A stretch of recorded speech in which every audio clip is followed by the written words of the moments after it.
السلام علیکم ناظرین، ویلکم ٹو اردو پکسلز۔ آج ہم آپ کو دبئی کی پہچان یعنی برج خلیفہ کے بارے میں بتانے جا رہے ہیں۔ برج خلیفہ 2010 میں اپنے افتتاح سے قبل برج دبئی کے نام سے جانا جاتا ہے، جو دبئی میں ایک فلک بوس عمارت ہے۔ یہ دراصل ایک کثیر استعمال عمارت ہے جس میں ریسٹورنٹ، ایک ہوٹل، رہائشی اپارٹمنٹ، دفتر کی جگہ ہے اور یہ مشاہداتی ڈیکوں کے ساتھ سیاحوں کی توجہ کا مرکز ہے۔ برج خلیفہ کی تعمیر کا آغاز 2004 میں ہوا اور 2009 میں مکمل ہوا۔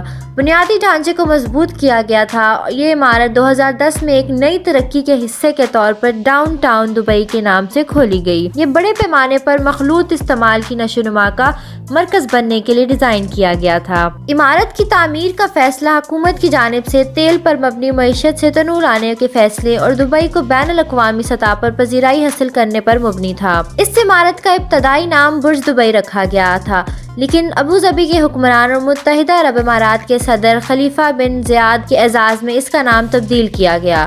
اس عمارت نے اونچائی کے متعدد ریکارڈ توڑ ڈالے۔ اس میں دنیا کی بلند ترین عمارت کے عہدے بھی شامل ہیں۔ برج خلیفہ کو اسکریڈمور، اونز اینڈ میرل کے ایڈرن سمتھ نے ڈیزائن کیا۔ دراصل یہ ڈیزائن خطے کی اسلامی فن تعمیر سے ماخوذ ہے، جیسے سمرا کی عظیم مسجد میں وائی کے سائز کا صرف فریقی فرش جیومیٹری رہائشی اور ہوٹل کی جگہ کو بہترین بنانے کے لیے ڈیزائن کیا گیا۔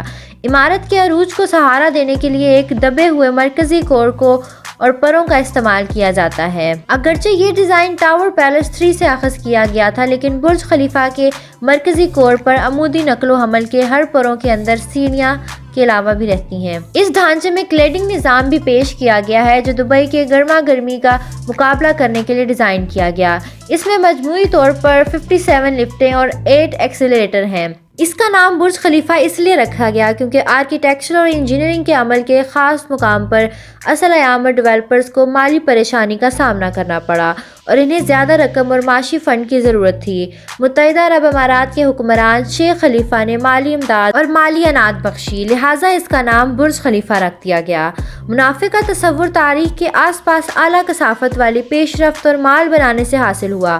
ڈاؤن ٹاؤن دبئی میں اس کے آس پاس کے مالز، ہوٹلوں اور کنڈومینیم نے مجموعی طور پر اس منصوبے سے سب سے زیادہ آمدنی حاصل کی ہے، جبکہ برج خلیفہ نے خود ہی بہت کم فائدہ اٹھایا ہے۔ برج خلیفہ کا تنقیدی استقبال عام طور پر مثبت رہا اور اس عمارت کو بہت سارے ایوارڈ بھی ملے ہیں۔ تو ناظرین، یہ تھی آج کی ویڈیو پسند آئے تو لائک اور شیئر ضرور کریے گا اور چینل کو سبسکرائب کرنا مت بھولیے گا۔ اللہ حافظ۔